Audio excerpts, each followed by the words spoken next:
Today's episode is brought to you by We Break You Buy. Interested in sports cards and memorabilia? Check out We Break You Buy on TikTok. We Break You Buy is a small operation run by three brothers, offering spots for a chance at winning some incredible sports cards and memorabilia. That's We Break You Buy. Check it out today on TikTok.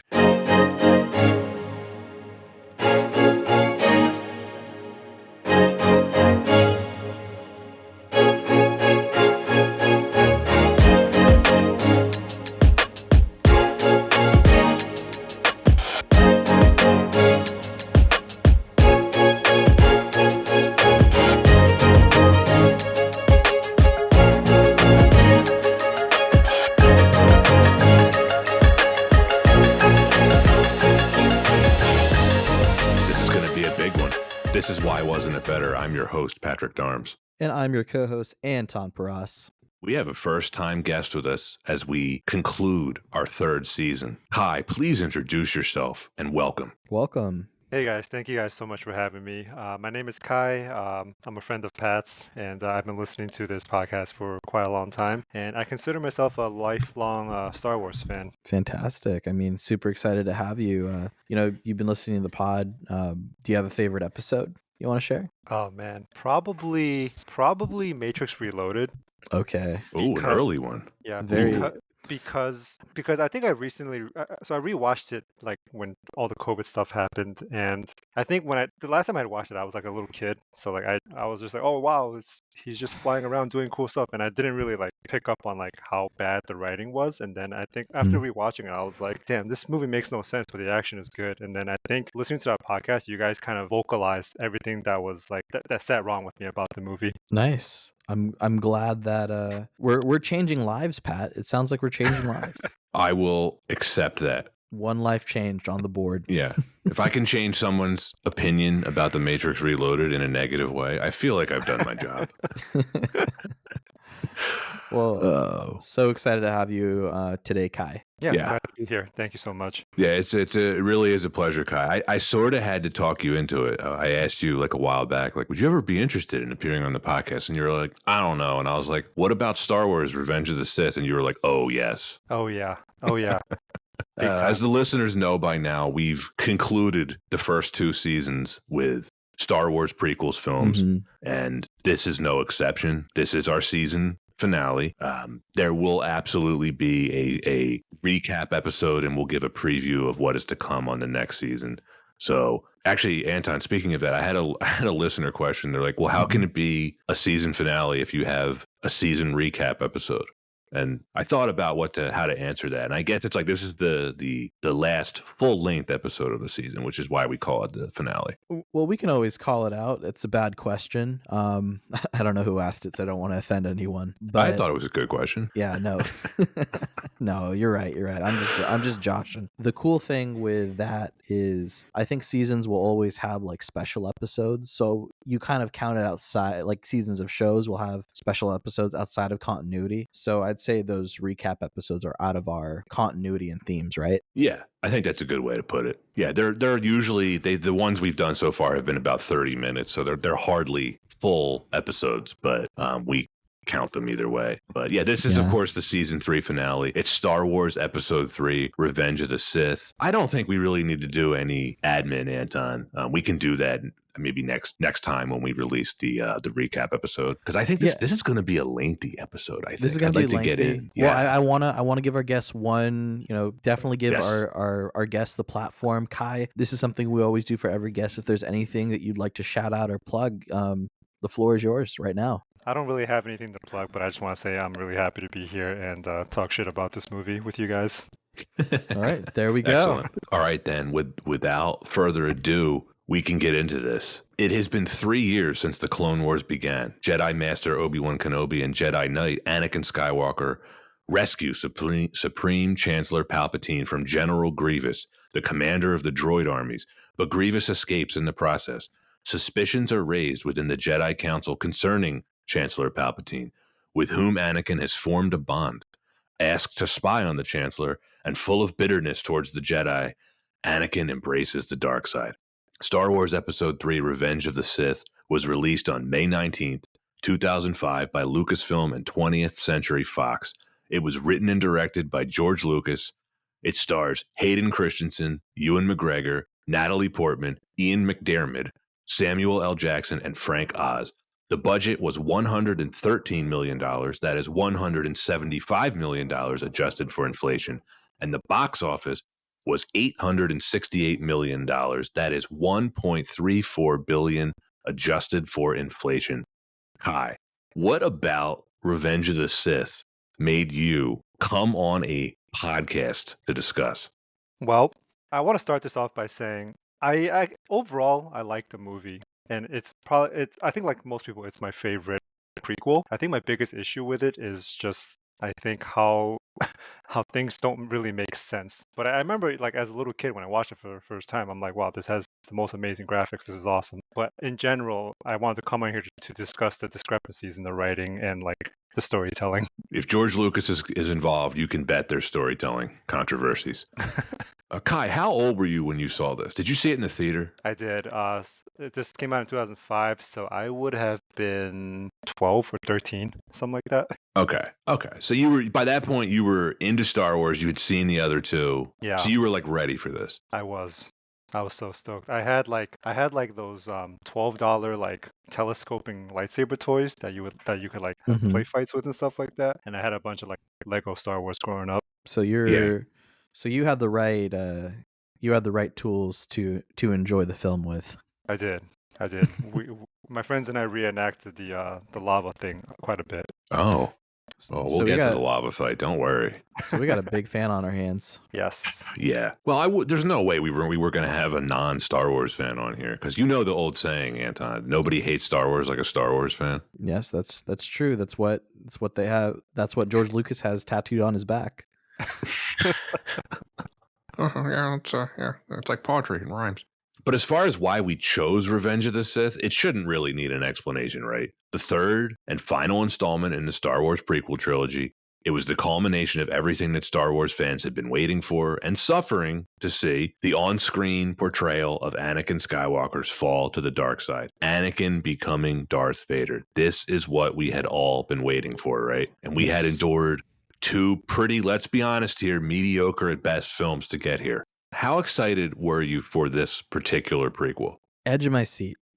I was so ready, just because, like you said, there was enough self-awareness back then that the first two films weren't great, but there was a lot of hype coming into this film because it was a chance to really put a bow on the prequel trilogy. Oh, so you weren't put off by the first two episodes? I mean, I definitely was. Okay. But I did. But at the same time, I had hope. There was hope that this third film was going to be a step above and really not leave a sour taste in my mouth after watching. But we'll talk about more about what happened.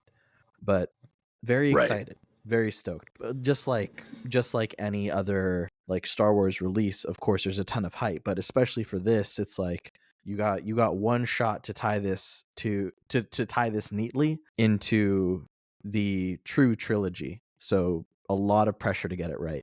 There certainly was. Everyone was looking forward to this, despite how, just the mixed reaction there was to the first two episodes. Phantom Menace made almost $1 billion. Attack of the Clones made a lot less, but I don't think it's a coincidence this grossed nearly $200 million more than its predecessor. Kai, to your point, this is generally regarded as the best of the prequel trilogy, and it's usually the only one of the three that Star Wars fans will try to pass off as a quality film. Not everyone, but a lot of people will tell you like, oh, this is the good one. I have to admit, by the time this was released, I was pretty numb. I went to see it opening weekend, but I was so turned off by episodes 1 and 2. And looking back on this almost 20 years later, 3 years between films is a long time, especially when you're a kid. And just to put things into perspective, by the time this came out, I was in a much different phase of my life than when the prequels had began in 1999, right? I was a kid when Phantom Menace came out. I was 11. And by the time I went to see this, well, I don't want to say I was a man, but by the time I went to see Revenge of the Sith, I drove myself to it in my own car. So my love for Star Wars was pretty apathetic by that point. And you just think about the quantum leap you make as just not just a fan, but as like your taste in not just movies, but in everything changed between those ages, right? 11 to 17. Mm-hmm. You're basically a different person by that point. So I was in a much more apathetic point in my life regarding Star Wars. So you were probably, you're saying you grew up with Anakin through the films, and maybe you related more to Anakin Skywalker by Revenge of the Sith. Sure. Probably not, because I don't know who the heck relates to that kid. Definitely not. Trivia question for both of you. This would end up as the second highest grossing film of 2005. Do either of you know what was number one? Is it one of the Shreks by any chance? It's not. Good guess, but no. I also it is thought it was another one of the franchise. It's another franchise. Finding Nemo? No, it's a sequel. It's that kid with a thunderbolt in his forehead. Correct. Harry Potter and the Goblet of Fire. Ah. Yeah. Not surprising. Not surprising. 2005 was an interesting year. You look at like the top 5 films, and they're all either They're all either adaptations of novels or like fantasy stuff. Right. You had the films we just mentioned. You had the first Chronicles of Narnia film. You had King Kong. You had War of the Worlds. Right. Some pretty good movies in there. Yeah. We're going to be doing all of the films we just mentioned at some point in the podcast. My other question for you both, this was the only Star Wars film not to receive an Academy Award nomination for visual effects. However, it did receive one nomination. Do either of you know which? I do, but I'm going to go ahead and give it to Kai. Is Kai, it something music related? It's not. It is a technical category, but it's not sound. Not sound. Wow. Oh. I can't think of what else it would have been nominated for then. This was nominated for Best Makeup. Mm-hmm. Ah. Yeah. I'm going to guess it was nominated for Michelin Man-faced Palpatine when he gets barbecued later in the film. They were like, I don't know how you did that. Oh, you literally just covered it in Stay Puft Marshmallow Mix? That's good. Yeah. Somehow the makeup was considerably worse 20 years after Return of the Jedi. Don't really know how that makes sense, but there you go. It's a shame also not to get nominated. I mean, ILM, what's up, you know? Well, I had stiff competition that year, right? You had King Kong 1 for Best Visual Effects. You had War of the Worlds nominated. And then I don't even know what the other film nominated was. But even just not to get a nomination, like it's a Star Wars film. It's... Oh, wait, I do. No, it was Chronicles of Narnia. But yeah, you just think a Star Wars film would have been nominated for effects, but nope. But let's talk production history, Anton. Let's do it. Fans speculated online about the episode title for this film, with rumored titles including Rise of the Empire, The Creeping Fear, which was also named as the film's title on the official website on April Fool's Day, 2004, and Birth of the Empire. Eventually, Revenge of the Sith also became a title guessed by fans that George Lucas would indirectly confirm. Lucas had originally planned to include even more ties to the original trilogy and wrote early drafts of the screenplay in which a 10-year-old Han Solo appeared on Kashyyyk, but the role was not cast or shot, thank goodness. He also wrote a scene in which Palpatine reveals to Anakin that he created him from midi-chlorians and thus was his father, a clear parallel to Vader's revelation to Luke in The Empire Strikes Back. But Lucas rejected this scene as well. Lucas approved every design in the film personally. He would later rewrite entire scenes and action sequences to correspond to certain designs that he had chosen. Francis Ford Coppola suggested Christopher Neal to George Lucas to be the dialogue coach. Lucas said that given the emotional intensity of the movie and the fact that he rarely has time to converse with the actors and actresses, red flag, it would be ideal for someone else to get the strongest performances possible. Neal is, in fact, Coppola's nephew. Again, just how much is a red flag of this? Lucas said he rarely has time to converse with the actors and actresses. He's directing the goddamn movie. I mean, are we a little surprised with the outcome? No, not at all. This all fits. There we go. For the Kashyyyk environment, the art department turned to the Star Wars Holiday Special for inspiration. That's another red flag. Damn it. Kai, I'm going to assume you've seen this, right? I haven't seen the holiday special, no. Don't. If you've never scarred your brain with it, just don't. It is garbage. I think I was young enough to like be safe from that because I wasn't like sentient enough to like seek out more Star Wars content. That's fair. They Smart. You're safe then. They actually made a movie about that movie. It's the one where if you watch it, you die in 7 days. So just stay away from it. Gotcha. It's interesting, Anton, how I guess it's considered canon because they haven't retconned it. I mean, it's they obviously not tried. available. No, I mean, like they've never officially retconned it. Like, you know how they when Disney acquired Star Wars, they made it clear that everything in the expanded universe was out. Right, like none of the books, they're gone. Right. But the Star Wars Holiday Special, it has Boba Fett in it. Technically, it's canon. Technically canon. Gary Oldman was originally asked to voice General Grievous, but he removed himself from consideration after learning that the voice role would require him to work outside of the Screen Actors Guild. Matthew Wood ended up providing the voice. They began filming this without a finalized script. Not surprising. Oscar-winning screenwriter Tom Stoppard did a script polish for the film. He, of course, won his Oscar for Shakespeare in Love. The first part of filming occurred from June to September 2003 at Fox Studios in Sydney, Australia, with additional photography at Shepperton Studios and Elstree Studios in England from August 2004 to January 2005. The production company was also fortunate enough to be shooting at the same time that Mount Etna erupted in Italy, and camera crews were sent to the location to shoot several angles of the volcano that were later spliced into the background of the animatics in the final film version of the planet Mustafar. The only Star Wars film in which director Steven Spielberg had some uncredited involvement. In the previous films, he visited the sets or attended the projections of each film, supporting his friend George Lucas. But for this film, he advised in some sequences, such as Anakin landing General Grievous's cruiser, Obi-Wan chasing Grievous through Utapau, and wrote some ideas for the climactic duel between Anakin and Obi-Wan. So he also worked a few days with the art direction team so he could teach the young and new members of the crew what a director may ask and what can be done, really making sure to teach those younglings. So Hayden Christensen and Ewan McGregor began rehearsing their climactic lightsaber duel long before Lucas could shoot it. So they trained extensively with stunt coordinator Nick Gillard to memorize and perform their duel together. So the original cut of this movie ran for nearly 4 hours. The opening battle, Palpatine rescue along with it, ran for over an hour. The extra footage of the Palpatine rescue scene is shown in the video game for this movie. So after principal photography was complete in 2003, George Lucas made even more changes in Anakin's character, sharpening Anakin's motivations for turning to the dark side. Lucas accomplished this, quote, rewrite, unquote, through editing the principal footage and filming new scenes during pickups in London in 2004.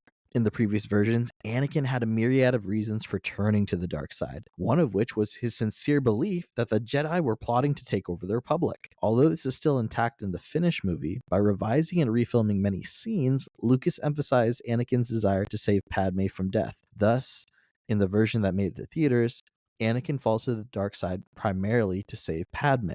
Quick thought on that. These reasons that you're referring to, this myriad of reasons, these are all prevalent in the novelization of this film. I assume a lot of serious Star Wars fans have read the novelization. I know Kai has.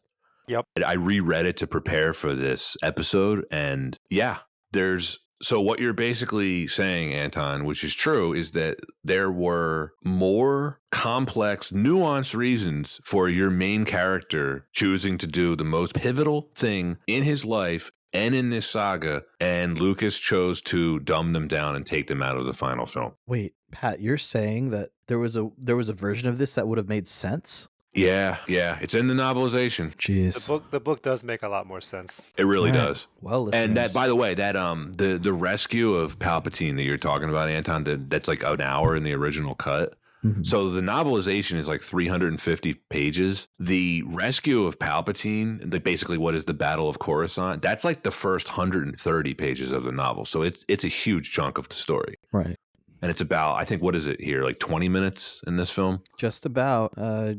Did they go into further detail of R2 taking out a droid in the novelization? Sadly, no. The film's climactic duel on Mustafar has its origins in the Return of the Jedi novelization, in which Obi-Wan recounts his battle with Anakin that ended with the latter falling, quote, into a molten pit, end quote. So Liam Neeson has said that he recorded a cameo as Qui-Gon Jinn, which was to feature in a scene with Yoda, further explaining the concept of a Jedi communicating from beyond the grave. In the script, the dialogue, in which Qui-Gon is heard, not seen, appeared in the scene in which Yoda is meditating on the secret asteroid base, just before Bail Organa informs him of Obi-Wan's return with Padme. The scene does not appear in the deleted section of the DVD. However, an unfinished version was included in the Blu-ray release box set. And then, Pat, I'm sure the scene also appears in the novelization. It sure does. This is one of those moments where I wonder if Disney Plus has extended versions of these films. I think we were talking about this where I thought it was really cool. HBO Max released Barbie, including a director's commentary version. I think this is where these streaming services really benefit from putting out all of this extra content for the super fans. But that sounds like it'd cost extra. I watched, so in preparation for this episode, I actually watched it on Disney Plus, and there's no such extended scenes in it, sadly. Yeah, well, hopefully in the future, maybe during an anniversary of some sort, we'll get re-released versions of extended cuts. So Bai Ling had filmed several scenes for the movie that were later cut. There is a rumor that George Lucas cut these scenes after Bai Ling posed for Playboy. He has, however, denied this rumor, saying that the edits were made well before she posed nude. In The Secret History of Star Wars, Michael Kaminsky surmises that Lucas found flaws with Anakin's fall to the dark side and radically reorganized the plot. For example, instead of opening the film with a montage of Clone War battles, Lucas decided to focus on Anakin, ending his first act with him killing Count Dooku, an action that signals his turn to the dark side. The film contains 2,151 effects shots, more than the 900 effects artists worked on the film. The color palette of the movie was inspired by the paintings of Mark Rothko, and George Lucas is a big fan of that painter. And then finally, John Williams passed on scoring Harry Potter and the Goblet of Fire in favor of this movie and Memoirs of a Geisha. And if you didn't think that you were in the mid-2000s, well, here you are. Here we are. And let's start to break it down. Why wasn't it better? This is going to be a continuation of what we already started discussing in the Phantom Menace and Attack of the Clones episode. The number one reason is the handling of Anakin Skywalker. And this is basically the writing, right? For me, the entire prequel trilogy is the weakest link of it is how Anakin's story is told and portrayed on screen. Ultimately, Star Wars is the story of the rise, fall, and redemption of Anakin Skywalker, right? Right. The second half of that story, which is the original trilogy, I think we could all agree is very well told. The first half of that story, this prequel trilogy, I think is told in a very clumsy way. Let me articulate this. From the very moment in episode 1, when Anakin is introduced to the Jedi Council, they view him as this walking red flag, right? He's too old. He has too much fear in him. He poses a great risk. They're basically afraid of him. They don't want to train him. In the second film, Attack of the Clones, he's a whiny little bitch whose biggest achievement is committing mass murder of women and children, right? While he creeps his way into an awkward romantic relationship. We never got to see the story of a good man who was seduced by the dark side of the Force. At least not in my opinion. I don't believe that was told on screen or shown on screen. From the very start, Anakin is presented to us as this bad apple. Yeah, well put, Pat. There was no one in the room in the Jedi Council that pointed at Anakin and said, the dude with the school shooter vibes is the one that was going to turn to the dark side of the Force. That's not a surprise. I think you might be able to make the argument that, like, rather than let someone with this potential and all these flaws run free, it might be better to take him in and try to keep an eye on him. But no, you guys are right. Like, it was pretty. It was looking bad from day one. Yeah, and this gets the most laughable part of this film for me is when Padme tells Obi-Wan right as she's about to die of nothing that she makes it clear about Anakin. She said there is still good in him. It's like, I don't think that there is. This is another flaw in the story, right? By this point, by the time she is telling this to Obi-Wan, Anakin is a mass murderer of children. Younglings. Yeah, there's no evidence to suggest that he's a good person in any way. Like, by this point, he has betrayed an entire galaxy essentially, right? Because he is helping an essentially evil individual topple a democracy, and within 5 minutes of being turned, he agrees to murder children. He's supposed to be the best of the Jedi. We don't get to see any of it. He has no relationship with anyone in the Jedi Order other than Obi-Wan, right? The only real evidence we're shown of this is, of course, in the Clone Wars TV series, but that's not this film. That's not an excuse. Right. I think that's nonsense. If it's not in the movie, it's not in the movie. That's fair. And like at the same time, we can't give credit for something being like you said, Pat, for something not being in the film, even if, for example, the Ahsoka Tano series, we get a better understanding of her relationship with Anakin, and it paints Anakin in a different light, whereas you never get a sense of that in these original films. You never see you never get to see like the legend of Anakin Skywalker. To your point about the Ahsoka thing, I think it's a really big. I didn't really like the way the Ahsoka character was handled because, and I think it goes back to like the way Revenge of the Sith is filmed and cut. Ahsoka's not mentioned once in the movie, so to insert such an important character that never once is mentioned in the third movie just seems kind of strange. Like if you go back and watch the series and then watch this movie, it just becomes very jarring when Ahsoka is never mentioned. Yeah, I agree with you. And for what it's worth, I do like that TV series. But to your point, Kai, it doesn't fit with this at all. Not only do they not mention her, there's no real evidence in Attack of the Clones that he would take on a Padawan. He's not even a Jedi Knight at that point. He was still a Padawan himself. These types of plot holes, they were never a problem in the original trilogy. It wasn't until these prequels came along that I guess Lucas started using the expanded universe stuff as like a crutch to fill in the holes that he himself would create with writing these sorry excuses for plots. I do think the show did its best to fill this void, and I do like it on its own, but yeah, it just doesn't fit with this. And just to remind everyone, during episode 2, we went in on this pretty hard on the Attack of the Clones episode, Anton. But it's worth bringing up again. Yoda sensed that Anakin massacred all the Sand People. It's never brought up again by any of the characters besides Palpatine. It's insane that he never discusses this or anything related to his mother with Obi-Wan or Yoda or anyone else on the Jedi Council. Yeah, it's a little weird. Well, it was an Outer Rim planet and they didn't care about that. Apparently not. It's just amazing to me, like Yoda never brought that up to him. Like, hey, Anakin, I kind of had this like feeling you were like, committing mass murder. Is there anything you want to go over with us? And he's like, no. Anakin takes off his hoodie, pulls out his earbuds of the dark, brooding music he's listening to, wearing his crow shirt, saying, "No, I don't know what you're talking about." Hard to see the dark side is.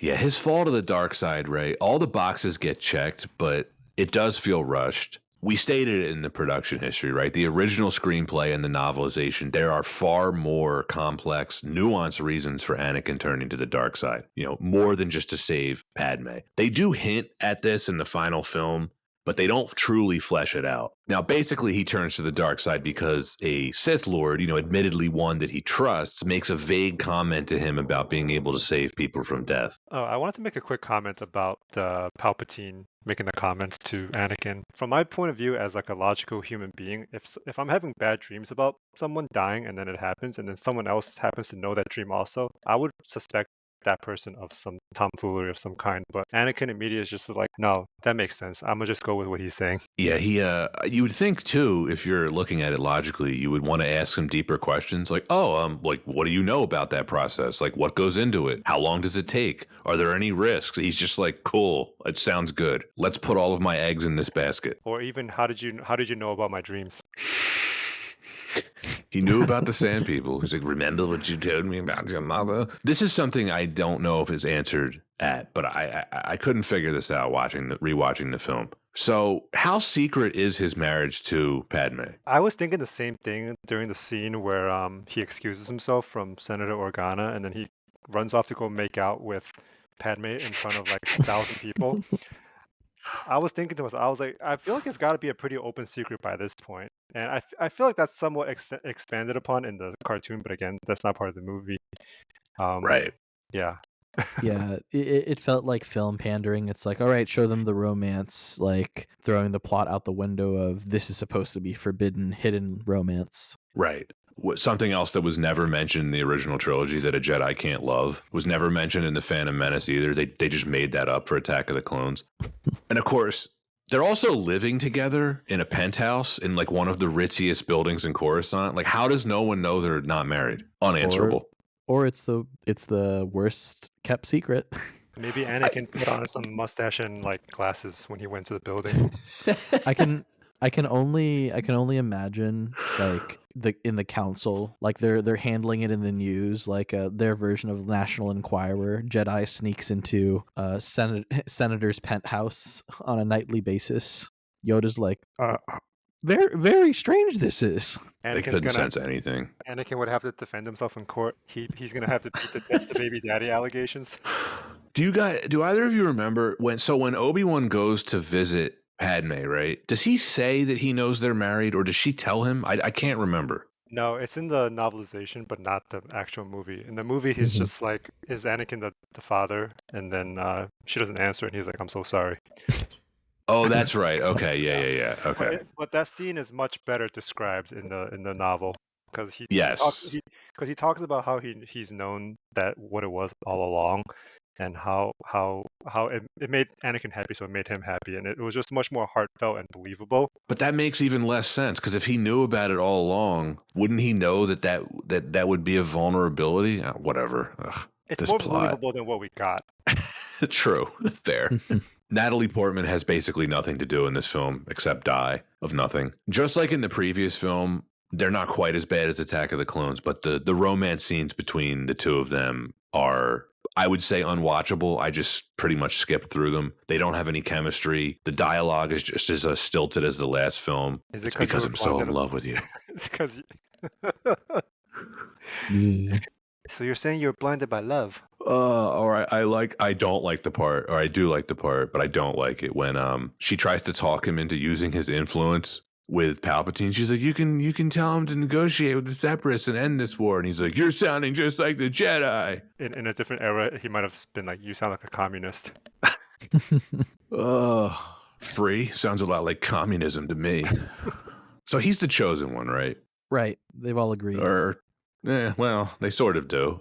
Why don't they just make him a Jedi Master after letting him on the council, or at least explain to him why they don't? They just don't do that. Well, they know he has a chip on his shoulder, and they only just want to keep that going. Here's the other part of it. This is I think one of the biggest flaws with it too. So Mace Windu, he later tells Obi-Wan that he doesn't trust Anakin, right? If Anakin is not trusted, like, why is he even part of the Jedi Order to begin with? Why is he part of the war effort? Why is he picked to lead the rescue of the Chancellor? I understand he's the most talented Jedi, and they maybe sort of believe he's the chosen one, but what good reason is there for him to be there other than to fulfill his dreams if he's the chosen one? But they also say that this prophecy, right, they barely believe it. And then Yoda makes this offhand comment that a prophecy could have been misread. Like, what does that mean? I actually have always interpreted that in terms of, it's like the monkey's paw. You get what you wish for, but there's like a dark turn to it. So if the chosen one is meant to bring balance to the Force, sometimes resurrection requires destruction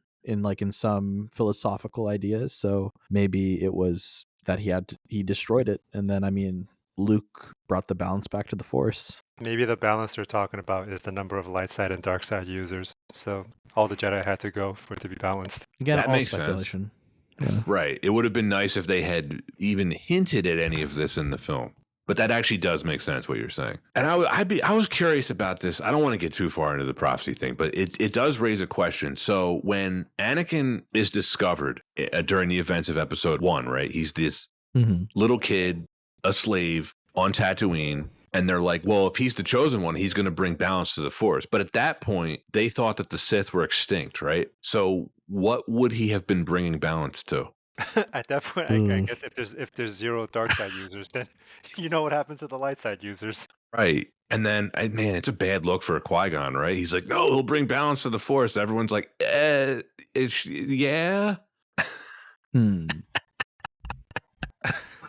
Jeez. I can't remember, but at that point in the series, are they talking about Force is shrouded in darkness and mystery? Are they talking about that yet, or are they still like everything's all good and we have no reason to bring this random kid on?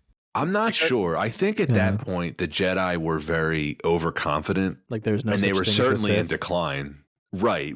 I mean, they were certainly incompetent, as we learned from this film. They couldn't see anything coming. Yeah, they kind of deserved what they got in a way. Are we sure Palpatine isn't the good guy here? I mean, putting together the Galactic Empire, did it open up free trade and the version of the EU in the galaxy? Right. Yeah. And we know from our love for Newt Gunray and the Trade Federation, they didn't want to pay higher taxes. Doesn't seem that unreasonable. From an economist standpoint, yeah. Yeah. It's like, well, the way the galaxy works. So, and then, all right, back to the plot. Mace Windu makes this comment to Yoda. He's referring to Anakin and Palpatine, right? He says it's very dangerous putting them together. It's like, okay, maybe don't. Yeah. Maybe don't do that. It's there was enough self-awareness writing that Mace Windu was calling them out on their BS. Like, I don't trust this guy. Like very consciously, Mace Windu's character is like speaking sense into the story. Mace's suspicions about Anakin and Palpatine are far more fleshed out in the novelization.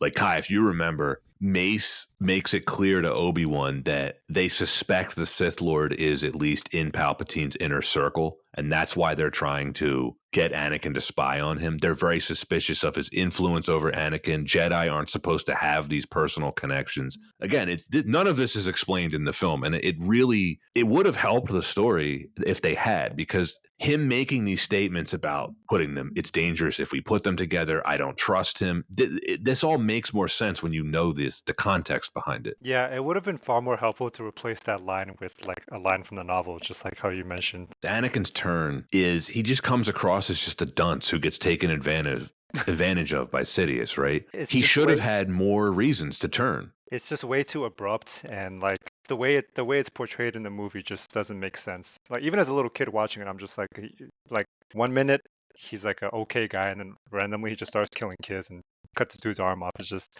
doesn't track. I had been waiting for this one moment for basically 3 movies, right? It's the moment when Sidious names Anakin Darth Vader. Going into that film, I'm like, I'm finally going to get the reason on why he decides to name him Vader. And of course, he just does it on a whim, on the spot, without any reason. He's like, henceforth, you shall be known as Darth Vader.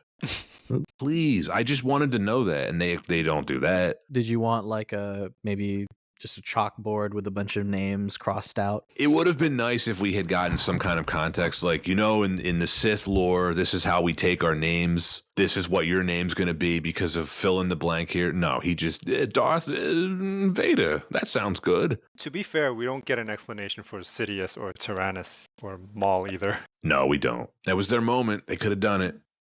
And then, of course, within 5 minutes, he's killing the younglings. Doesn't question it at all. Kind of an extreme turn. You'd think this would have been where his eyes turned yellow when he looks into the camera, but it's just later when he murders Newt Gunray, who, let's be fair, Anton, Newt Gunray is the real victim here. Poor Newt. I know. I was devastated when they all got wiped out. Those poor Nemoidians. Yeah, they just wanted peace and free trade and other ambiguous reasons that are, again, poorly explained. Shouts out to the Nemoidians. Yeah. I still think Disney should give them their own streaming series, since every other obscure character gets one these days. Newt, make it happen. Are Nemoidians no longer a thing since you don't see them after the prequels at all? I don't know. You might be right. They really disliked them, so they blew up their planet. It wasn't enough to kill the leaders. All of them had to go. Those poor Nemoidians. Yeah, I don't know. I haven't visited the lore enough to see what happened to our good friends, the Nemoidians. The most unintentionally hilarious characters ever created for films, possibly. But, well, it's either them or Buffalo Bill, right? Or is she a great big fat person? Moving into this is all related to Anakin, right? Anton and Kai. Obi-Wan and Yoda, they don't really express any emotion when they're watching the security footage hologram of Anakin pledging his allegiance to Palpatine. Obi-Wan just says, I can't watch anymore. They don't seem that surprised. Or maybe it's just bad acting. I don't know. I see it as bad acting, bad writing. It's just disappointing. Which is why, honestly, this is why I think about this film and people saying, this is my, this is clearly the superior one of the 3. This is my favorite of the 3. And it's but this is even more egregious compared to the first 2, because I feel like it's there's writing on the wall, and then there's the actual message this guy's going to be evil. There was no way that they were going to set up a story that made sense in the film of Anakin turning to the dark side and people being surprised. It's nuts to me. I think to your point about the acting too, given that most of the movie was made with green screen and stuff like that, I don't think the actors even knew what to look at half the time, and they had nothing to react to. So I believe that they just didn't really know how to react to a theoretical recording of Anakin killing kids. It's I wouldn't know what kind of face to make to that either. And you combine that with Lucas admittedly saying that he just doesn't spend a lot of time communicating with his actors, and that's what you get. I can't watch anymore. Anakin yelling no, the Frankenstein moment. That was the cherry on top for me. And Anton, I agree with you when people say oh, this has the best writing of the trilogy. It's does it? This is the biggest flaw of the trilogy, and this is something I will always hold against George Lucas. Prior to these movies coming out, I want to put this into perspective for everybody. Darth Vader was the ultimate movie villain. He was the bad guy. This film completely undermined and diminished everything that Darth Vader meant. Lucas neutered him by turning him into a whiny little bitch. It's horrible writing. The casting of Hayden Christensen is one of the worst decisions in film history. I do think, to play devil's advocate slightly, Lucas gave Hayden Christensen no support with his lack of direction and just the bad script, but I don't think his acting is very good in this film either. I don't want to be too harsh on him because I think he deserved better than what he got. But I will always hold this against George Lucas. Like, just Vader was, when I was a kid, Darth Vader was the bad guy. And this film completely undermined that for me. And Yeah. you know what I was expecting in the third film, and this was me being very hopeful, was that we would see Vader in his suit just tearing it up. That we see him fully transformed and in his like in the height of his power, being Darth Vader. And we didn't even get that. We didn't even really get that until Rogue One. Yeah, that's fair. We get 30 seconds of him in the suit staring out the window at the Death Star being built. That's about it. That's it. I think I agree with you. Like, because it's very important for Vader, at least in my opinion, that he had some kind of like mystique about him. And I think giving him a background that was as poorly portrayed as this just makes the character look worse in retrospect. And to your point about the Haydenson acting, I kind of don't think he's a terrible actor. I think there are flashes where like he's genuinely like pretty good at acting. Like, for example, the right after he tries the high ground and then he like gets all his limbs cut off, he's laying there in the dirt, there's a moment on his face where he actually looks extremely like sad, and it looks like he reaches out to Obi-Wan for help. And I thought that like there's moments like that signify to me that Hayden Christensen could have been a great actor, but I think he was just given like pretty dog shit lines. Yeah, I will give you this. I think his acting improved since Attack of the Clones, but it was a low bar. Rest of the characters, unless I'm forgetting anyone, is there any interesting character in this film apart from maybe Palpatine? Does anyone have an arc? Is anyone compelling? No, and not in a way that they really could have given room for other characters with the way that the film was built. I feel like another flaw of the film was, for the most part, whenever you see a character, it was just a bit of a wink and a nod that, oh yeah, we have this in the universe, or we have this character. Can't forget R2-D2. He lit a droid on fire. Can't forget that we know Chewbacca and the Wookiees. Remember the Wookiees? Right. Or hey, yeah, General Grievous. You remember the souped up general from the Clone Wars? Yeah, he's in it too. There wasn't a lot of depth for these characters. Mace Windu, even. It was just nothing. There were just relics of these Star Wars characters thrown in, like stickers for this very papery thin plot. Number 2 reason why this wasn't better, the plot. We've sort of been going in on the plot already, but we're going to really drill down now. The film begins with there are heroes on both sides in the opening text crawl. It's like, really? Both sides? Who? Who's a hero on the Separatists? Grievous? Newt Gunray? Some of the droids? Newt Gunray. He's our hero, Anton. Yeah. His story continued in Force Awakens. Did it? With his daughter, Rey. Because that's her name, isn't it? Rey Gunray? Well, I have some breaking news for you. Disney has heard our requests, and coming to Disney Plus in 2025, we have Disney Present Newt, The Tragedy of the Viceroy of the Trays Federation, a Star Wars story. Oh, I'm so happy. And it's like going to be on Disney Plus? Yep. They just confirmed 5 to 7 seasons. It's going to be entirely CGI, and it will be like poetry. It will rhyme. Every line is it's going to be a poem or a haiku or both. And listeners, don't act like Disney doesn't know its audience. That's right. The plot of this film, I think, is every bit as hollow as the first two. I do think the overall story is a very interesting one. Anakin's fall to the dark side, the rise of the Empire, the dissolution of the Galactic Republic. That is an interesting backdrop. I don't want to hate on that. But the actual plot of this film, and we can thank Lucas for this, he had the self-imposed deadline. He made it clear to Fox that he didn't want to work on these films past 2005, so the film had to be released that year. Oh, and we mentioned they started filming without a completed script. Oh, and he wrote and rewrote entire action sequences to correspond with certain designs that he had chosen. Lucas had previously promised fans that he would explain the mystery behind the erasure of the planet Kamino from the Jedi archives. In the previous film, he didn't. Nope. As a compromise, now he did permit author James Luceno to explain the mystery of Kamino's erasure and the origins of the clone army in the expanded universe novel Labyrinth of Evil, which serves as a prequel to Revenge of the Sith. That is a really good read if anyone is interested.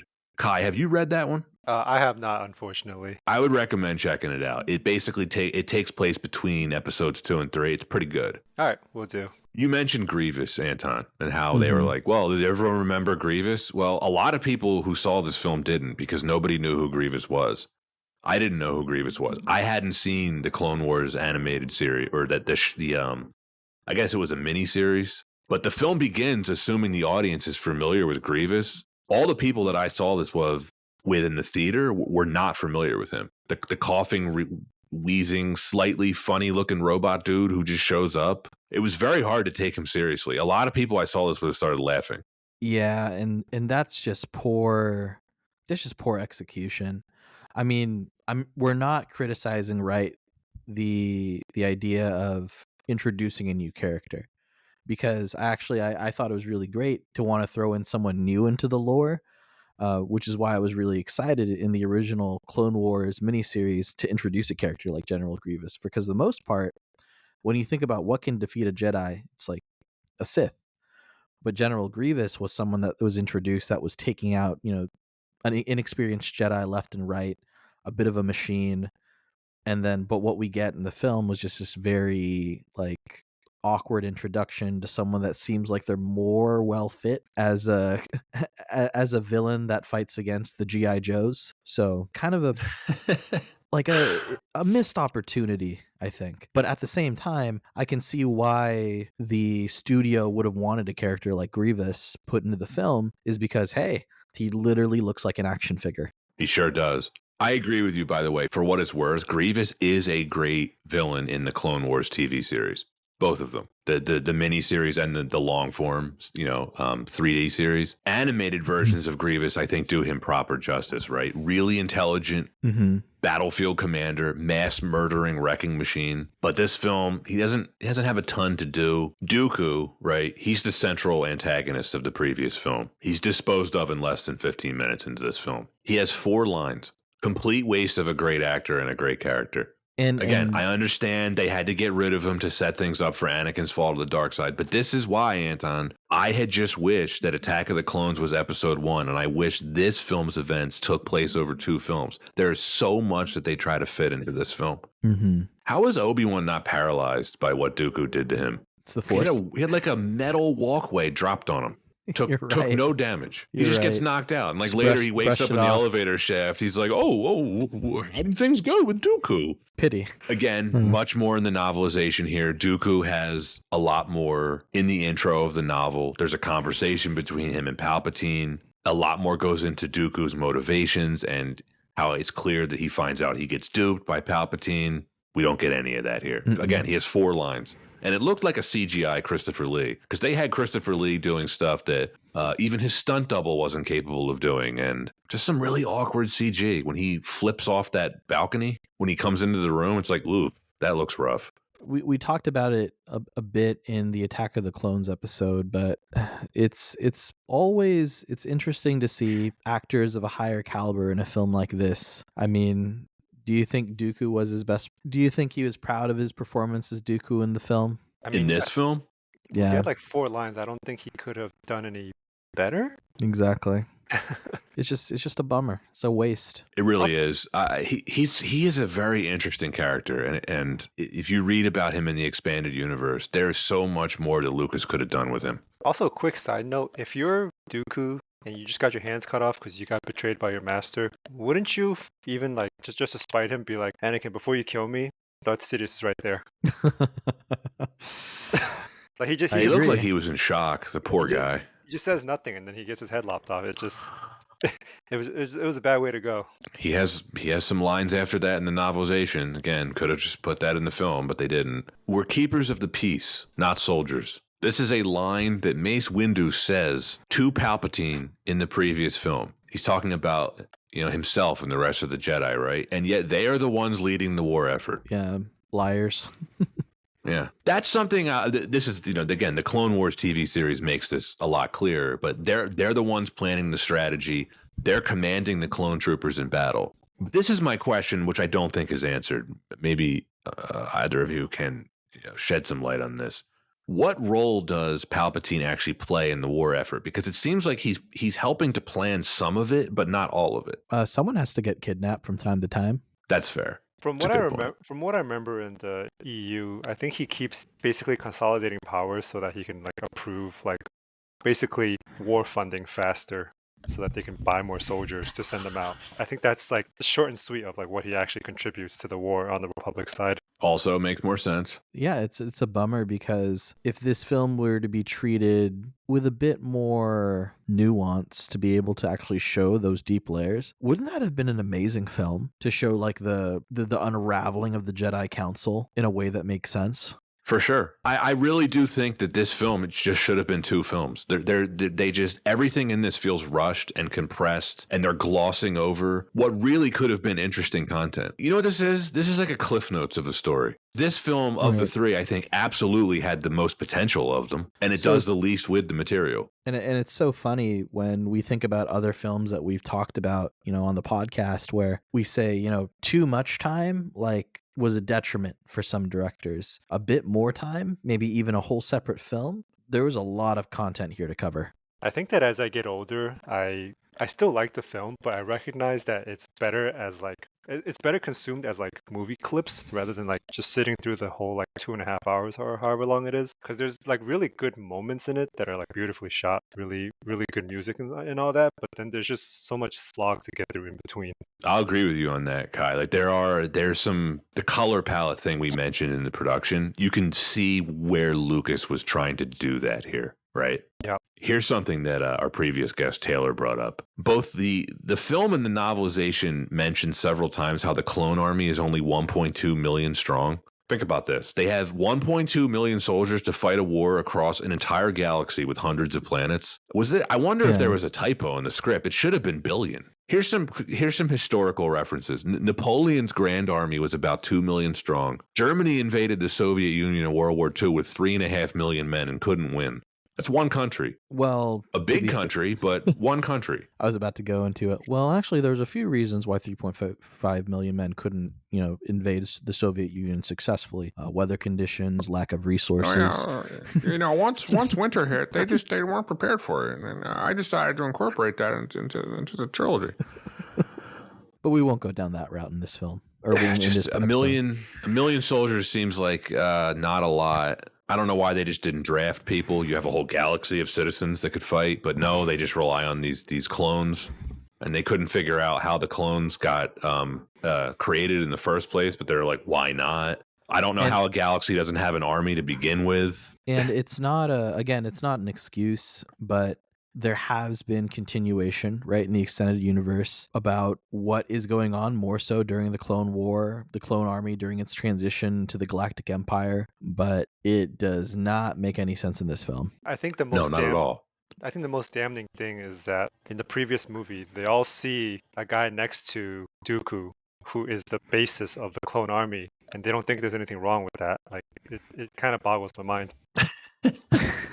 I want to ask a question from a longtime listener and beloved guest on the show from Garrett. Do you think that if Anakin had gone to a different Jedi other than Mace Windu, revealing his information about Palpatine, that would have played out differently? Because Mace Windu, we know already, really didn't like Anakin, so the situation escalated the way that it did. Do you think maybe it could have been different if he'd gone to, I don't know, Kit Fisto, Conehead, or anyone? Yeah, what's Conehead's name? I don't know it, but it's like Ki Adi Mundi. That's it.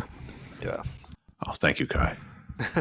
To answer your question, Anton, I think Mace Windu is probably the worst possible person that Anakin could have gone to. But I don't know. Was there anyone else available? I guess like Mace Windu was like working the help desk that night. They don't say this outright, but it feels like throughout the series, Mace Windu is like the de facto head of the Jedi Council. Like there's just a lot of moments where he seems to be the one like making the decisive decisions. Yeah, So him and Yoda. Him and Yoda. Maybe that's, and Yoda was off world at the time, so maybe that's why Anakin had no choice. Oh yeah, that's right. Yoda was at Kashyyyk. Oh right, yeah. I guess they were just stretched thin, and Mace was the only one he really could have gone to. But yeah, man, Mace Windu kind of a dumbass. Just not that smart. Just made a lot of mistakes. Went in guns a-blazing. Oh, here's the thing, right? I had a question about Grievous when he tells Obi-Wan, army or not, you must realize you are doomed. It made me wonder how much he knew about Order 66. I don't think Sidious would have told Grievous anything like that, but I thought it was an interesting line. I think that's a coincidence. What do you think? I think it's a coincidence that it was a good line, because there's no way that you reveal something like that to that guy. That guy looks like he's going to tell everyone that he knows that secret. And plus, I see it as more of a throwaway line that you would get from, again, a Saturday morning cartoon villain. Fair enough. It did give me my favorite shot in the film, though, where it zooms in on Grievous's eyes. I thought that was like one of the very few creative shots in the whole film. Yeah, that really read to me more like, I might not win the war, but you're at least going to die with me if not. That's fair. I take my question back now. Now it just sounds dumb. Not at all. Thanks. So back to Mace and the Jedi, right? They don't even bother asking Palpatine to resign, right? Palpatine. They just show up, 3 guys with him. They roll into his office. But then this is the other crazy thing. So we know this because later in the film, Yoda and Obi-Wan look at apparently the security camera that was in Palpatine's office the whole time because they see him telling Anakin that he's now Darth Vader, right? They see this. There's a camera in Palpatine's office. Can we all agree on that? Yes. And it's weird. Yeah, they only watch 12 seconds of footage. It's like maybe check if there's more. You had a camera in the guy's office for, I'm assuming, a while. Kind of an astounding plot hole that Lucas created for himself. It's really lazy exposition too. Like they basically, you can tell how this happened, right? Lucas had no idea how to communicate to Yoda and Obi-Wan that Anakin had joined the Sith, right? So he comes up with this exposition thing where, oh, well, I'll just put a camera in Palpatine's office and they can watch it. And he'll call him Darth Vader and he'll tell him to kill younglings. But he created this plot hole because he has a camera in Palpatine's office. So wouldn't that mean everything that Palpatine did or said was recorded? That's what we would assume. You would think. Who would know? I will say this. Even if they did go back and view all the recordings, is it actually a crime to be a Sith? 2, would he have actually said anything in his office that was incriminating? Maybe. I mean, all those hologram messages that he used to send to the Separatists, he wasn't flying off world to do that. He must have done it from in his office or in his apartment or something. Yeah. Such a flimsy screenplay. Also, they have video recording. They have video evidence proving that he's a Sith, and they could have shared it. They could have gone public with the information. No, they don't do that. They just try to assassinate him because they're stupid. You guys think that was like disk based? Was that like USB drive based? I'm assuming, yeah. I'm going to assume Sidious just erased it. Like, oh man, I better take care of that camera that's in my office. Maybe someone might use that against me at some point. Doesn't sound like they have cloud in the distant future. The entire Senate minus Padme and Bail Organa, they just seem to take Palpatine at his word regarding the Jedi. Now, I guess this sort of does make sense if he's influencing and controlling the whole Senate. They're just going to go along with whatever he said. Yeah, and they'd already talked about how there's a lot of growing public distrust with the Jedi. Already there's unrest that's being sowed by Palpatine, right? Putting in all of that information to the public. So then once you kind of put them up there and say, look at what they did to me, it's probably much easier for everyone to be like, damn, he was right. The Jedi suck. They weren't very good at their jobs. They didn't see anything coming. They really didn't do anything very productive or proactive. It's no wonder they got wiped out. There are at least 2 scenes that were filmed that dealt with the foundation of the Rebel Alliance, right? A group of senators, it would have been Padme, Bail Organa, and Mon Mothma, who doubted Palpatine's claims and they were trying to discuss limiting his emergency powers. Lucas, of course, left him out of the final film. It's a shame. That actually sounds interesting. You would have seen the origins of the Rebel Alliance. That's cool. That would have been, I don't think that would have taken too long to set up and deliver, and that actually would have been great to see. We get to the end, right?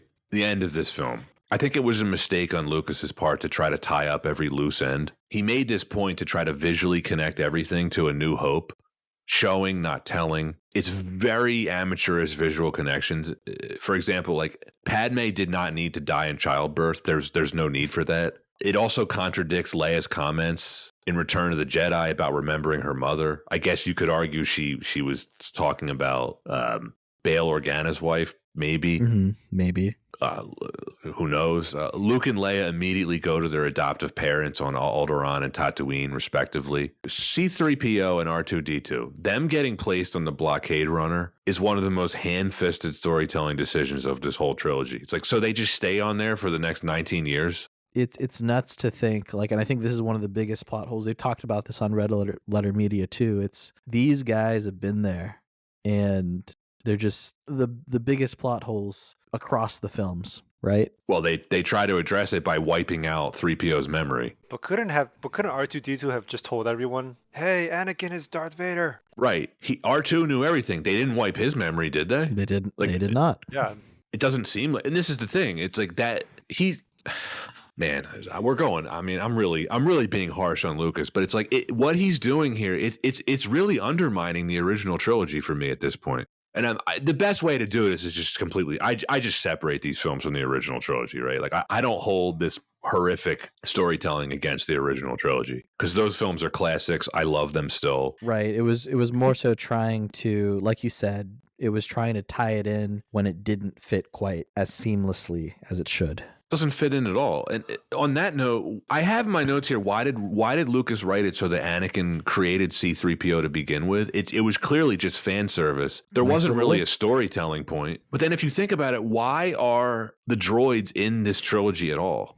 They don't need to be in any of these movies. I mean, also, it's like one of those plot holes of Anakin built him as a child. Like, I built this. Right.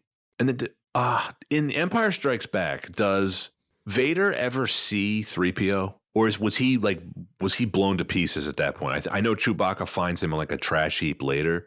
Does Vader actually ever see C-3PO in those films? I don't think so. I don't think so. To be fair, too, he's just a protocol droid. Like, there's probably other protocol droids that are also gold. Right. That's a good point. Because we've seen like silver, red, blue ones. Like, it's not. Yeah, it's a good point. Yeah. But the R2-D2 thing, that is probably the biggest plot hole of the entire series, right? It's like, does he remember anything from the prequels? Why didn't he say anything to anyone? And do people understand his whistles? I don't know. It's unclear. I just thought of it more as a parallel with Helper from the Venture Brothers, where they just know all the whistles and what it means. Oh, so wrapping up this plot, right? Obi-Wan just goes to Tatooine. He lives under basically the same name. He dresses the same. Please don't anyone bring up the Obi-Wan streaming series. That's a bunch of crap. It's fan fiction. I don't count that as canon at all. Oh, well, Pat, it does exist, and it's out there. I've never seen it. I don't care. And it wasn't in this film, so it doesn't count. For as much crap as we are giving these films, they are written by George Lucas. Anything that's not written by George Lucas, I just don't consider Star Wars. I'm sorry, I just don't. It is a bit different, and I can see where you're saying it's a fan fiction. But even then, I'm going to go ahead and be on this side and say you can still write a good story and not be George Lucas. We've actually seen you absolutely can, and that's why, like, when we do Rogue One, I like that movie. I do. Right. It's still a fan film as far as I'm concerned. It's a good fan film. Yeah, I think my biggest issue with any, let's call it like Disney media, is that because they take place between the movies and not any time in the future, they only serve to like try to fill in the gaps, which doesn't move the plot forward at all. So ultimately what you have is just filler material that's like inconsequential to the greater story, such as Obi-Wan, for example. Right. They were filling in a gap that didn't need to be filled in. Sorry, can I get a quick break? I got to take my dog out to the bathroom. Yeah. Yeah, I'll be right back. All right, we'll regroup in a second. You're back? Okay. Back to this film, the plot. They change Luke Skywalker's name to, they don't. They actually just keep his name as Luke Skywalker. That seems like a huge risk and a plot hole. I hope they don't get burned for that one. Good thing he's not hiding from the Empire or anything with that name, Luke Skywalker. Do you think he was a little sore that he ended up on Tatooine while his sister became royalty? She got to be a princess. And like fast forward 20 years later, his uncle's like, Luke, I need you to go into town and drop the trash off. There was some resentment, I'm sure. He's like, wait a minute, how did this happen? Speaking of getting burned, I guess now that I think about it, why would they kill his aunt and uncle instead of like taking them in to like try to get Luke back if they actually suspected that it was him? Oh, I don't think they knew who he was in A New Hope. Wait, so they just maybe Skywalker was a super common name in the galaxy, and his name was just like Luke Smith. So you're like, all right, he can hide with that name. All right. It's the only way you can justify this plot hole. Yoda goes into exile immediately. I don't know why Chewbacca's in the movie. It's just fan service. There's no need. Fan service. That's all it is. Stupid. Why doesn't Vader attend his wife's funeral? The love of his life. Maybe it was like a Scientology thing where he had to sever all connections to like previous people in his life. Just a guess. I mean, they never make it clear, and I agree with you. It's completely just does not track with him even turning to the dark side in the first place. Yeah, no. there's not even a shot of him just like standing there. No. The only one of the few things Lucas got right here is Jar Jar Binks has no lines in this film. By the way, whatever happened? Does he have like an expanded universe ending? Jar Jar Binks, like whatever happened to him? Well, it was revealed actually that Jar Jar Binks was a Sith Lord. No, I'm just kidding. No, a bad boy. Does he just retire on Naboo? I guess, right? I don't know. I mean, yeah, I don't know. I think like he was he's definitely one of the characters that I didn't care enough to look into to see what happened to him. But if you want a fun interpretation, the Robot Chicken Star Wars adaptation showed that he became a Force ghost who continued on to annoy Darth Vader in his Force ghost afterlife. Just haunts his dreams. Oh, yeah. That's pretty good. Order 66, I'm not really sure how it works. I know that they tried to provide an explanation for this in the Clone Wars TV series, but they don't here. It just comes out of nowhere. You'd think if the Jedi were leading the war effort, they would have like read that file. Like, what's this one? Like, we know what Order 65 is, and we know Order 67. Maybe 66 was like a hidden file. Yeah. It was like, kill all the Jedi. Like, that sounds bad. Order 66 was on the hidden menu, or it was on the secret menu. In the Clone Wars, it's explained as like literally that. It's like a hidden option that's to be used only if the Jedi have betrayed the Republic. So, and it's like hardwired into their DNA that they can't disobey it. Which is, kind of dumb. I don't have anything else to say about the plot. I think I've been very, very harsh on it. Do either of you have anything to add before we move on to the next reason? No, I think I think we're ready for reason number 3. All right, the production. I think it is the best CGI in the trilogy. The opening shot of the film, it's pretty amazing. I will give Lucas credit for that. It's probably the most creative thing in the entire trilogy.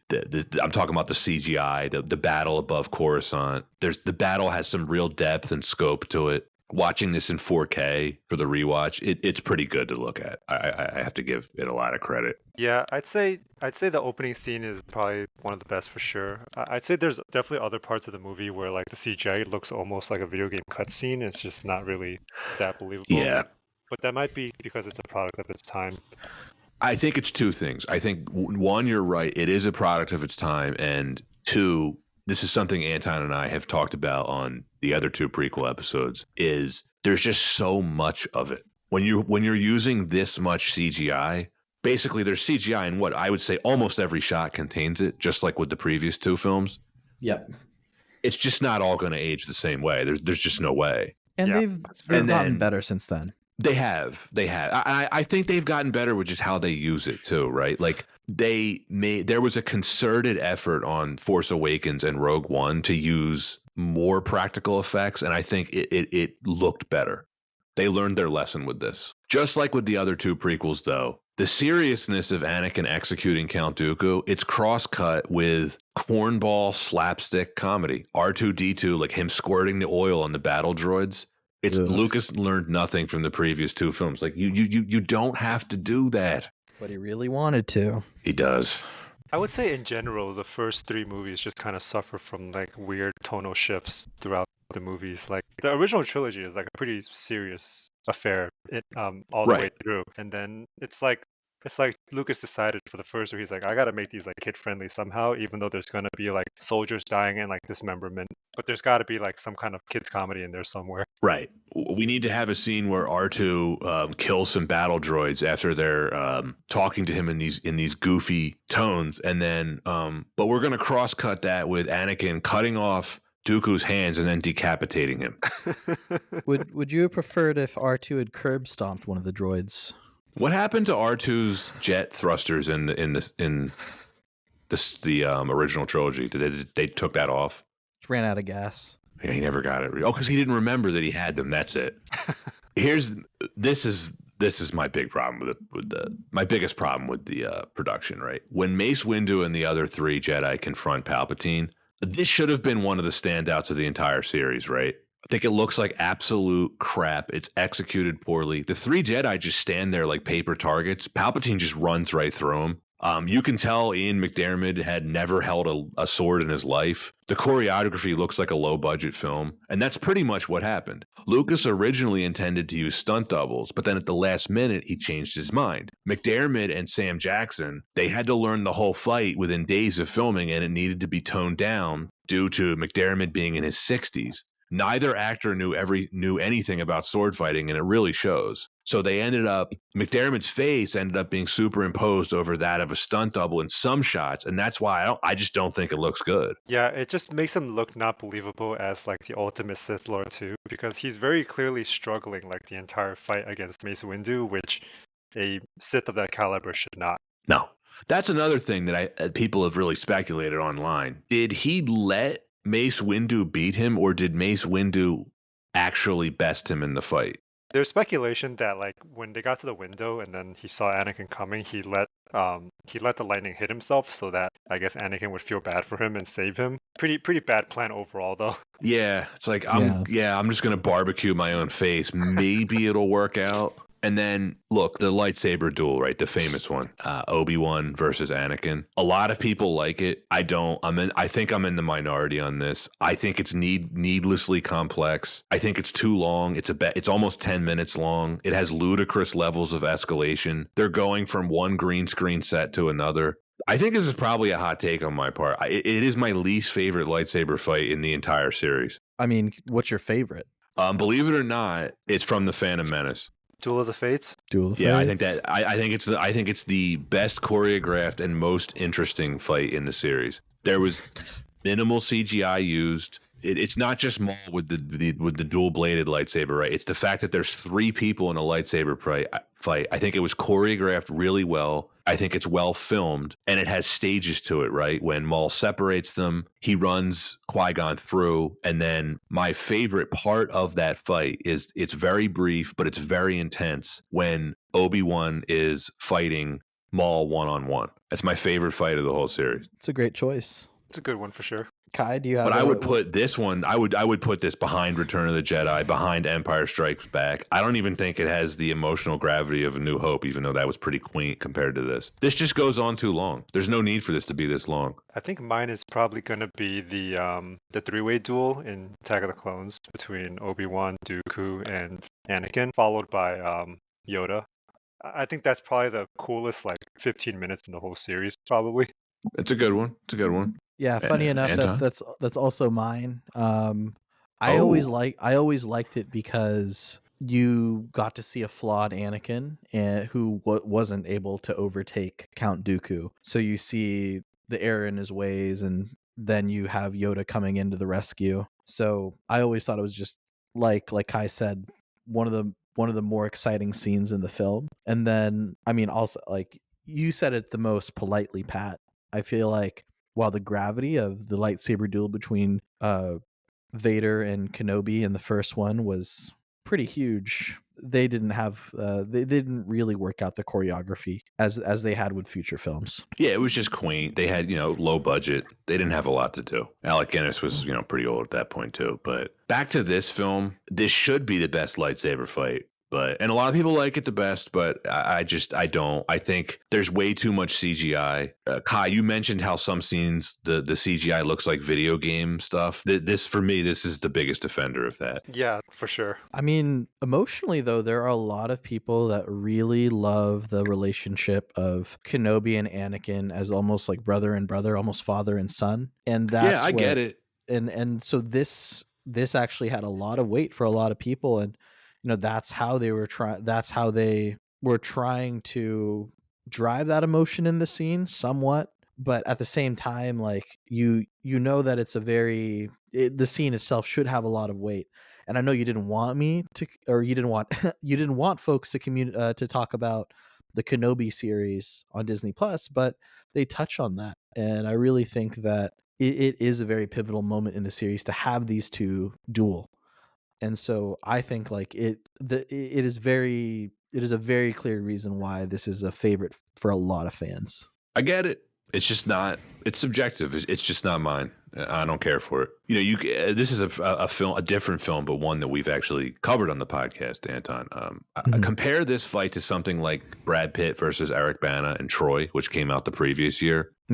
Far more energetic, far more dynamic, shows the different styles of the two fighters. It's only 3 minutes long too. This is nearly triple that. I think in general the set pieces in here go on too long. When Obi-Wan is chasing Grievous, when he's on the giant lizard thing, that goes on for a while. The opening battle goes on for a while. This is not a short film. This is 140 minutes. Yep, you're right. And probably when you think about it, all of these scenes that had extended fight sequences probably could have been shortened to include scenes that do better with showing and not telling with such deep exposition. Yeah. Probably. To prep for this, I listened to the commentary track. It was with Lucas McCallum and a few of the visual effects guys. And they made a point to say, like a lot of people don't think we built sets for these films, but they're wrong. We built plenty of sets. People think everything was green screen, but they really didn't. Because also on the same commentary track, they're saying like, oh, for this shot, we built part of a platform or we built a section of Palpatine's office. That's why everything looks so fake, right? Like they only built like half of every set and they just filled everything in with CGI. And you can really tell 20 years later. In fact, at the very end of the film, the shot of Senator Organa walking on the blockade runner in the hallway, the famous white hallway. That's one of the few sets that they actually built the entire thing. And that's why it looks so good. I did not know that. Interesting. Yeah. If you go back and watch it, it is one of the few shots in this entire prequel trilogy that resembles anything in the original trilogy, and that's why, because they actually built that entire set. It does look more realistic than a lot of other scenes in the movie, for sure. And to be fair, we touched on this earlier, there was a trend in Hollywood with such heavy-handed CGI, and we have seen films where studios took a step back into heavy-handed CGI. I'm looking at you, Hobbit trilogy. Ugh. But for the most part, I feel like Hollywood has course corrected back to building functional sets and practical sets. Yeah, I think you're right. Last reason why it wasn't better. This isn't necessarily a reason, but I think I do want to mention stuff that this film got right, because in particular, I have been extremely harsh on this film thus far in this episode. I do think that this movie did a very good job of capturing the sense of scale. I think we see more planets in this film alone than any in the series up to this point. You do get a good sense of how huge that this Clone War is. It's across the whole galaxy. When they show the Order 66 scene, I do think it's quite moving when you see the Jedi getting wiped out. I think that they got that part right. You have to wonder how much Spielberg was involved in that. I'll give Lucas credit for that. The scope of this film is quite impressive. There's a lot of ground to cover. And is there a film that, or at least when I think of, and this is George Lucas's poetry, you can see where there was a lot of parallels with even Return to the Jedi. with going back to the forests, revisiting more worlds. And I feel like that's probably why there was a bit more heavy-handedness with the CGI, is just the opportunity to be able to include more. It's just the execution just didn't look as great. And we're looking at it from the lens of like, we're in the future. We can see it now and say like, yeah, this really doesn't look good. But at the end of the day, like it was a way for Lucas to be able to continue to travel through the universe and show it to the audience. Yeah, for sure. This film, I think, probably does have the best acting of the three. I think Ewan McGregor continues to be a standout. He does give a worthy performance as Obi-Wan. Ian McDiarmid, he got a lot of praise for his performance as Palpatine. I think the praise was deserved. It's the best performance in the film. He is very good in the opera scene. All of his stuff with Anakin, I think, is quite good. I do find some of his stuff to be a bit uneven. When he gets unmasked as a Sith Lord, he really hams it up. He basically turns into Judge Doom from Who Framed Roger Rabbit. I'm not sure why he made those choices. I don't know if Lucas directed him to act like that, but take that for what it's worth. No, I mean, I think you're being very generous, fairly so. But yeah, did you just feel bad about going hard on Lucas like that? Look, I mean, I don't think the rest of the performances are very good. I've said a lot about Hayden Christensen. I don't think his acting's very good. Natalie Portman, her acting's so bad, it might as well have been CGI, and it's a shame because she is a good actress in plenty of other movies. I don't want to talk about it too much because we talked about them a lot in the Attack of the Clones episode. Mm-hmm. What's fun about at least looking at the positives is I was so hyped up for this film. You can see there were parts where, if certain things had fallen in the right way, it could have been a great film. But for the most part, there was just very, very sloppy execution. And I think there was too much to include from the plot. And like you said in the novelization, that they couldn't fit into the film because of the way that it was executed, if that's fair. I think it's fair. To your point about the acting, I feel like the acting is like the least of these movies' worries, really. I just think that with the way the tone is established in the movies, like whether the actors are good actors or not is not too relevant to like the movie itself. Yeah, it's not what you'd call an actor's movie for sure. Like these movies aren't made to like win Oscars or anything like that. So I don't think it's a big deal that the acting is not great. I think there's a lot of issues that tackle before the acting. I think you're right. The problems with this are the storytelling, first and foremost. Gentlemen, do we have anything to add before we wrap this up and draw our conclusions on the film? One of the questions that we like to ask in other films that we've kind of touched on it a bit here, I think when you look at the budget at 113 million, where do we feel the money went the most? CGI. Nothing else. And nothing else. Yeah. No, certainly nothing. Well, I guess they paid John Williams a lot, and he's worth every penny because the music's great once again. Yep, music is fantastic. But yeah, I mean, they didn't put any money into acting lessons. They didn't put any money into maybe another draft of a script. This feels like a first draft, just like with the previous two films. Yeah, you're right. But hey, that's what we got. Revenge of the Sith. Right. So, Kai. Yes. You are the guest. Indeed. Would you like to go first and conclude this and give your rating, or would you like to go last? I don't mind going first. All right. Let's have it. I would give this movie a solid C+/B-. If I could only pick one, I'd be a little generous and say B-. Wow. That is amazingly high. Very generous. I will say this too. It is being carried. It is being carried by the good fighting and the good visuals and the good music. I think the story falls apart if you like look too closely at it, and like you said, the acting is just nothing to write home about. But I think if you just look at it as like a cool movie to like look at and just vibe to, I think it's not a terrible movie to put on. All right. Anton, do you want to go next, or do you want me to rebuttal that? I think I would love to hear a Pat rebuttal. Okay. I try to be objective here, and I have to acknowledge Revenge of the Sith does feature some of the best of the prequel trilogy. I think it has the best performances of the three. It probably has the least worst dialogue of the three. The visual effects hold up the best of the three. As a fan of the original trilogy, I think the entire prequel trilogy was bad. But there is something satisfying to this about seeing the story brought full circle and wrapped up. With that being said, the best of the three is not saying much. I do not consider this the best of the three. I think I am very much in the minority on this. This is by far my least favorite of the prequels. I don't think it's necessarily the worst movie of the three because of the reasons I just mentioned, but we are talking about a low bar. I don't even consider this film mediocre. It's actually the one that I rewatched the least. I've only seen this all the way through probably 4 or 5 times in my whole life. And for whatever reason, I've seen The Phantom Menace like 20 times. Although when I say that now, I don't even know why I've done that. I think overall it has satisfying moments, but to me, it is the culmination of all of George Lucas's bad storytelling, casting, and directing decisions all wrapped up in one very long, very disappointing movie. As far as my rating for this goes, this is going to be tough because I sort of have backed myself into a corner a little bit. I gave Phantom Menace a D+, and I do think this is objectively probably a better film. But after having just discussed it with both of you for 90 minutes, I can't give this a higher score. The fact that people keep telling me that it's the best prequel makes me dislike it even more. I think this movie absolutely stinks. The chances of me rewatching it again anytime soon are minimal. I rate this film a D-. I don't care for Revenge of the Sith at all.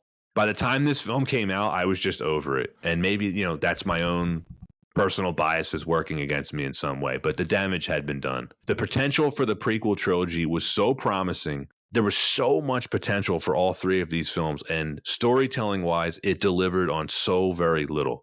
It will always be the most disappointing film experience of my life if you add up all three of these films. D- for me. I think to your point about like the time in which we've experienced it for the first time, I think the age like kind of matters a lot here because I feel like watching it as like a preteen basically like 12 years old, like you're more susceptible to like being like wowed by it, whereas like I think you watch it as like a pretty early adult. Basically, you're like more you have like you said, you have different tastes and you have different expectations. So I think that kind of tracks actually. Yeah, I mean, I appreciate you saying it too, and that's why I was so quick to call it out in the intro. I try to be objective with my ratings, but there's almost no way to be entirely unsubjective about some of this stuff, and I do have to acknowledge it. So it's very fair, Pat. I think you're being very fair. Man. Well, Pat said it. It was for any Star Wars fan looking back at the trilogy films, and if you saw it in theaters and you felt that same wave of disappointment, well, just know that over the course of Pat and I recording this podcast, I had to feel that same wave of disappointment again as we watched 1, 2, and 3. And, I'll say it now, the second one is my favorite. Subjectively, the second one is my favorite. And where I do have to objectively say, like, there were moments of the third that had its moments, whether if we want to talk about some of the acting, the action, the music. At the end of the day, this is just such a film that poorly lived up to any expectations. And I really mean it when I had a lot of hope that this film could have totally flipped the script in terms of how the first two films were trending and given us something better.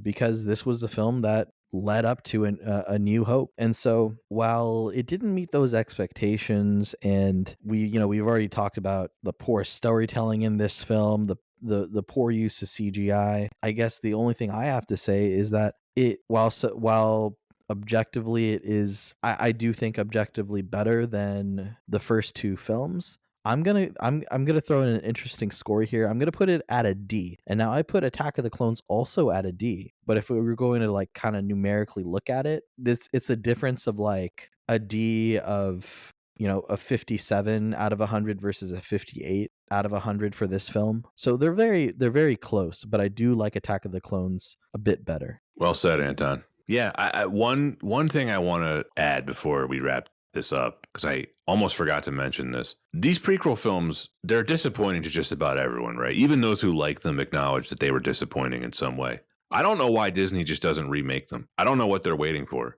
Disney is at this point obsessed with pillaging their own IP. Like, what are they waiting for? Just remake them. I think it's a no-brainer. There's nothing particularly nostalgic about these films the way people feel about the original trilogy, right? I don't consider these untouchable. Hire actual writers, hire competent filmmakers, Hire good actors. Just remake these films. I just don't know what they're waiting for.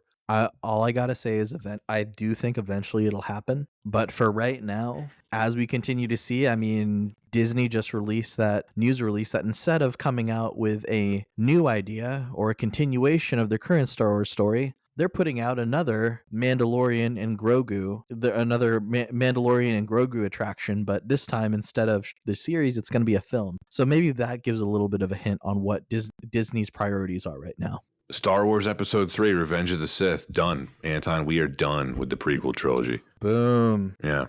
It's going to be a while probably before we cover another Star Wars film. Kai, thank you so much for joining us. This has been a pleasure. Kai, you've been great. Thank you guys so much for having me. It was a pleasure to talk shit. Look, you were far kinder to this film than I thought you would be. You know what? It just goes back to the age thing where like I watched it and it was just so good to me the first time, and I think that feeling never really left me, even though like logically I acknowledge all the things that you guys said. But to me, like the visuals and the music just kind of stand out and carry it for me. I think that's totally fair. I like that you like it. I probably wouldn't watch it all the way again. I think it's a movie clips on YouTube type of movie. You know, like those movies where like you're like, oh, I don't want to watch the whole thing, but I like this one scene from it. Yeah, definitely. Yeah, it's like one of those movies for me now. Having rewatched it again recently. Makes sense. Well, Anton, that's it for season 3 of Why Wasn't It Better? Another season in the books. Wow. I mean, it's amazing the journey that we've taken to get here. Pat, are you feeling like it's been a great season? Oh yeah, our best season yet. Agreed. Until next season. Yeah, exactly. We once again, for the listeners, we are going to be releasing a recap episode of the season that will come out probably the day after you hear this episode, as a bit of a coda to the season, and then we'll be back with our season 4 premiere probably the week after this. We're not really slowing down. We have no plans to. So yep. Stay tuned, and thank you for all of the support we have received thus far. Kai, once again, thank you so much for joining us. Thank you, Kai. Thank you guys, and congrats on the growth. Looking forward to listening to more of your episodes in the future. Thank you. Thank you.